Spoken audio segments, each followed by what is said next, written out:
Hello everyone, welcome to my channel Dhanya 548. నేను ఈరోజైతే మంచి రెసిపీతో వస్తానండి. అదేనండి నువ్వుల పొడి.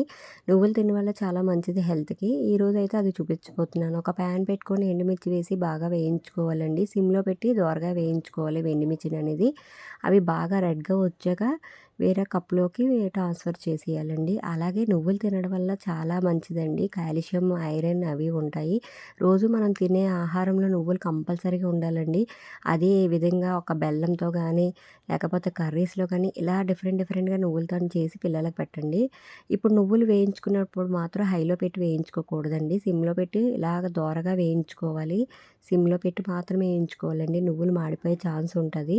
అందుకని చెప్పి గరిటతో తిప్పుతూ అది వేయించుకోవాలి. అస్సలు హైలో పెట్టకూడదు. ఇలా తిప్పుతుంటే అవి పటపటలాడుతూ ఉంటాయండి. అవి బాగా బ్రౌన్ కలర్లో వచ్చినట్లు వేయించుకోవాలి. బాగా వేగుతుందో లేదో నీకు తెలిసిపోతుందండి. అవి మనం చేతితో ఇలా నలిపితే పౌడర్ లాగా అయిపోతుంది. అలా అయితే బాగా వేగినట్లాగా.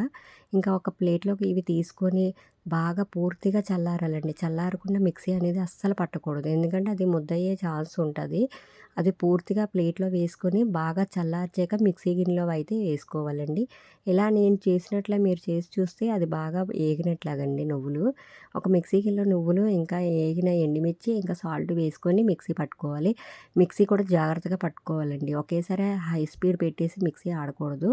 ఒకసారి ఆఫ్ చేసి, ఆన్ చేసి, ఆఫ్ చేసి, ఆన్ చేసి అలా మిక్సీ పట్టుకోవాలి. ఇది పొడి పొడిగా వస్తుంది. లేకపోతే ముద్దయ్యే ఛాన్స్ ఉంటుందండి. Please subscribe my channel, share my channel. ఎలా ఉందో అందరూ చెప్పండి. నువ్వుల పొడి చాలా టేస్టీగా ఉంటుంది. వేడి వేడి అన్నం